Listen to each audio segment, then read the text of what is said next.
नमस्कार, मी आपले सर्वांचे वेदश्री ज्योतिष मार्गदर्शन या चॅनलमध्ये स्वागत करतो. आपण या व्हिडिओमध्ये पाहणार आहोत की ज्योतिष्य शिकत असताना आपण काय काय विचार करत असतो. म्हणजेच की ही जी कुंडली आहे, या कुंडलीमध्ये कोणत्या राशीमध्ये कोणता ग्रह स्थित आहे आणि कोणत्या भावामध्ये आहे, त्या भावानुसार आपल्याला कशा प्रकारे फळ मिळू शकते, ते तुमच्या कुंडलीनुसार कशा प्रकारे तुम्हाला सुद्धा प्राप्त होऊ शकते, हे सर्व काही आपण या व्हिडिओच्या साहाय्याने पाहणार आहोत. तुम्ही स्वतः आपली स्वतःची कुंडली पाहू शकता आणि त्यानुसार आपल्याला फळ कशा प्रकारे मिळत आहे आणि कोणते योग आपल्या कुंडलीमध्ये बनत आहेत आणि त्यांचा परिणाम आपल्या कुंडलीनुसार कशा प्रकारे होत आहे हे सर्व काही जाणून घेऊ शकता. तर ही कुंडली सध्याची गोचर कुंडली आहे. या गोचर कुंडलीनुसार आपल्याला कशा प्रकारे फळ मिळते आणि तेच फळ तुम्हाला तुमच्या कुंडलीनुसार आपल्याला कशा प्रकारे मिळू शकते हे सर्व काही आपण या व्हिडिओच्या साहाय्याने पाहणार आहोत. तर हा व्हिडिओ आपण नक्की पूर्ण पाहावा. प्रथम स्थानामध्ये या ठिकाणी 3 अंक लिहिलेला आहे. हा 3 अंक दर्शवतो की या ठिकाणी लग्न हे मिथुन राशीचे आहे. म्हणजेच की पूर्व दिशेला मिथुन राशी आहे. या मिथुन राशीवरती या बालकाचा जन्म झालेला आहे, या व्यक्तीचा जन्म झालेला आहे आणि त्यानंतर हे द्वितीय स्थान, या द्वितीय स्थानामध्ये 4 अंक लिहिलेला आहे आणि 4 अंक हा कर्क राशीला दर्शवतो. या स्थानामध्ये मंगळ आणि चंद्र हे 2 ग्रह आहेत. तर या 2 ग्रह मिळून एकत्र आल्यामुळे या ठिकाणी चंद्र मंगळ लक्ष्मी योग बनतो. या चंद्र मंगळ लक्ष्मी योगाचे अनेक नियम आहेत किंवा अनेक शुभ परिणाम आपल्याला प्राप्त होत असतात. नियम असे आहेत की चंद्र मंगळ म्हणजेच की दोघांचे अंतर हे अंशातले कमीत कमी असावे. जसे की 8 अंशाच्या खाली किंवा 10 अंशाच्या कमी इतक्यात जर असेल तर हा योग अत्यंत प्रबळ असा बनतो. आणि ही चंद्र जो आहे, तो चंद्र हा कर्क राशीचा स्वामी आहे आणि तो स्वराशीमध्ये आहे. त्यामुळे अत्यंत शुभकारी फळ आपल्याला या ठिकाणी प्राप्त होईल. त्यानंतर तृतीय स्थान हे स्थान भ्रातृस्थान आहे. या ठिकाणावरून आपण प्रवास, त्यानंतर लेखन, कला या ठिकाणी पाहत असतो. तर या ठिकाणी पंचम म्हणजेच की 5वी राशी सिंह राशी या ठिकाणी स्थित आहे. तर ही सिंह राशी आपल्या जीवनावरती कशा प्रकारे प्रभाव डालू शकते. तर सिंह राशीचा स्वामी हा सूर्य आहे. सूर्य हा एकादश स्थानामध्ये आहे.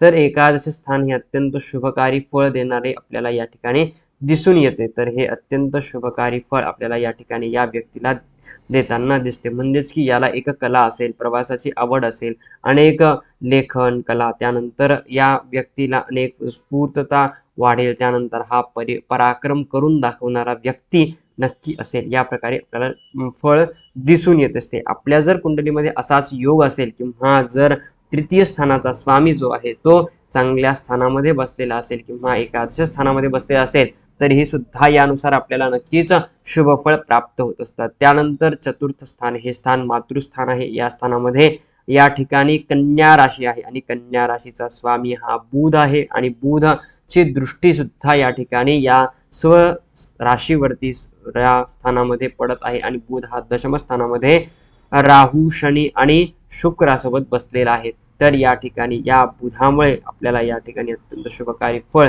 आपल्याला मिळत नसले तरी किंवा कमी मिळत असले तरी या ठिकाणी राहू आणि केतूची दृष्टी असल्यामुळे किंवा राहू आणि केतू सोबत हा बुध ग्रह स्थित असल्यामुळे काही ना काहीतरी आपल्याला अडचणी निर्माण करत असतो. तर या ठिकाणी हे बुध ग्रह आपल्याला दिसून येत आहे. त्यानंतर जे आहे ते पंचम स्थानामध्ये तुळा राशी आहे आणि तुळा राशीचा स्वामी हा शुक्र आहे. शुक्र हा दशम स्थानामध्ये बसलेला आहे. त्यामुळे व्यावहारिक दृष्टिकोनातून पाहिले तर हे स्थान अत्यंत शुक्रासाठी अत्यंत शुभकारी दिसून येत आहे. त्यानंतर जे आहे ते वृश्चिक राशी आहे. वृश्चिक राशीचा स्वामी हा मंगळ आहे आणि मंगळ हा एकादश स्थान म्हणजे द्वितीय स्थानामध्ये बसलेला आहे आणि द्वितीय स्थानामध्ये बसलेला असल्यामुळे षष्ठाचा स्वामी हा द्वितीय स्थानामध्ये आहे. म्हणजेच की पारिवारिक सुख, त्यानंतर त्यासोबतच नोकरीमध्ये यश, नोकरीमधून चांगले धन उत्पन्न करण्याची ताकद या व्यक्तीमध्ये आपल्याला दिसून येत आहे. कारण की षष्ठाचा स्वामी म्हणजेच की नोकरी क्षेत्रात असणाऱ्या व्यक्तींसाठी हे अत्यंत शुभकारी फळ आपल्याला देणारा दिसत आहे. त्यामुळे या व्यक्तीला चांगली नोकरी असेल, उत्तम शिक्षण असेल, हा इंजिनियर, डॉक्टर, रक्त संबंधित कार्य करणारा, लोखंडा संबंधित कार्य करणारा किंवा इंजिनिअरिंग संबंधित कार्य करणारा हा व्यक्ती आपल्याला दिसून येतो. त्यानंतर सप्तम स्थानामध्ये धनु राशी आहे आणि सप्तम स्थानाचा स्वामी हा गुरु आहे आणि गुरु या कुंडलीमध्ये व्ययस्थानामध्ये म्हणजेच की 12व्या स्थानामध्ये शुक्राच्या राशीला बसलेला आहे, वृषभ राशीला. तर या ठिकाणी या व्यक्तीला काही ना काहीतरी वैवाहिक जीवनामध्ये अनेक अडचणी येतात, विवाह लवकर जुळत नाही किंवा अनेक परेशानींना यांना सामोरे जावे लागते. वैवाहिक दृष्टिकोनातून पार्टनरशिपमध्ये किंवा अनेक व्यवसाय सुरू करत असताना आपण जर पार्टनरशिपमध्ये करत असाल तर त्यानुसार आपल्याला यांना अनेक अडचणी दिसून येत असतात. त्यानंतर जे आहे ते अष्टमस्थान म्हणजेच की मृत्यूस्थान. या अष्टमस्थानामध्ये शनीची राशी आहे. शनी या ठिकाणी कार्यश आहे, त्यासोबतच हा शनी नवम स्थानाचा आणि दशम स्थानाचा सुद्धा कार्य होत आहे, म्हणजेच याची राशी मकर आणि कुंभ त्यासोबतच मीन राशीमध्ये तो स्थित आहे. तर या मकर, कुंभ आणि मीन राशीमध्ये तो कार्य करत आहे. त्या शनीनुसार आपल्याला या प्रकारे शुभफळ मिळेल. तर शनी हा अष्टम स्थानामध्ये असल्यामुळे त्यांना दीर्घायुष्य देतो, परंतु काही ना काहीतरी आजार यांना जडवत असतो. या प्रकारे आपल्याला फळ मिळत असते. त्यानंतर नवम स्थानमध्ये कुंभ राशी आहे. तर कुंभ राशी या शनीची राशी असल्यामुळे या ठिकाणी सुद्धा आपल्याला लवकर भाग्योदय न होणे किंवा अनेक अडचणींना यांना सामोरे जाण्याचे योग सुद्धा बनत असतात. त्यानंतर दशम स्थानामध्ये 4 ग्रह आहेत. मीन राशी आहे.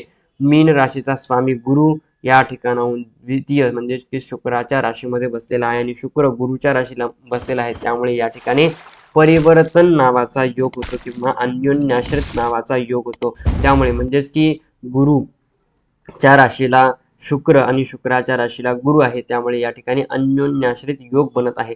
तर हे योग दशम आणि द्वादश या स्थानानुसार बनत आहे. तर यानुसार यांना अनेक फळ मिळत असतात, शुभ या ठिकाणी मिळत असतात. परंतु या ठिकाणी जे आहे ते आपल्याला व्यावसायिक दृष्टिकोनातून पाहिले तर शुभफळ मिळते, म्हणजेच की व्यवसाय, उद्योग, व्यापार, नोकरी या क्षेत्रातून यांना चांगलेच शुभफळ मिळते. परंतु या ठिकाणी राहू आणि शनी, त्यानंतर राहू बुध, त्यानंतर शुक्र आहे. त्या म्हणजेच की राहूचा मित्र हा शुक्र आहे, परंतु बुध आणि शनी हे शनी जरी मित्र असला तरी राहू आणि शनी या ठिकाणी एकत्र असल्यामुळे अशुभ 2 ग्रह एकत्र आले असल्यामुळे या ठिकाणी ते या स्थानाचा नाश करू शकतात. त्यामुळे यांना अशुभ फळ मिळू शकते. त्यामुळे आपण या ठिकाणी राहू आणि शनीचा उपाय करणे गरजेचे आहे. त्यानंतर राहू आणि बुधाचा सुद्धा उपाय करावा. हे व्यक्ती बोलण्यासाठी चतुर असतात किंवा राहू आणि बुध सोबत असल्यामुळे हे व्यक्ती पाखंडी किंवा या बोलण्याची कला यांच्यामध्ये अत्यंत जास्त असते किंवा हे एका प्रकारचे आपले काम काढून घेण्याचे व्यक्ती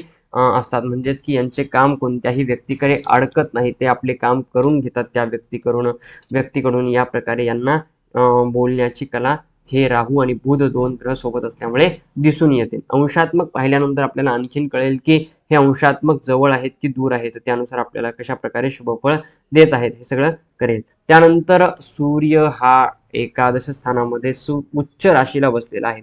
सूर्य हा उच्च राशीला असल्यामुळे अत्यंत शुभकारी फळ यांना नक्कीच मिळेल आणि हा सूर्य एकादश स्थानामध्ये यांना सर्व काही मिळून देईल.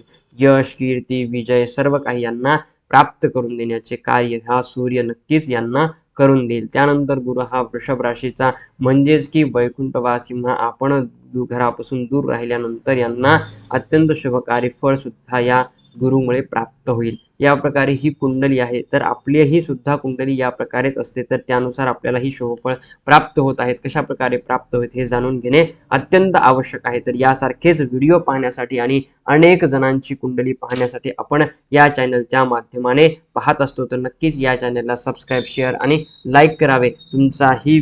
तुमचीही जर कुंडली आपल्याला पाहायची असेल तर तुम्ही या व्हिडिओच्या कमेंटमध्ये नक्कीच कमेंट करू शकता. डेट, टाइम आणि प्लेस जर तुम्ही प्लेस केले तर आपण नक्कीच आपल्याही सुद्धा कुंडलीचा नक्कीच अभ्यास करू, कोणत्या ना कोणत्या तरी विचार घेऊ आणि त्यानुसार कुंडली पाहू आणि त्या कुंडलीनुसार आपला प्रश्न सुटतो का हा आपण नक्कीच पाहण्याचा योग आपण या व्हिडिओच्या साहाय्याने करूया. तर या चॅनलला नक्कीच सबस्क्राईब, शेअर आणि लाईक करावे. धन्यवाद.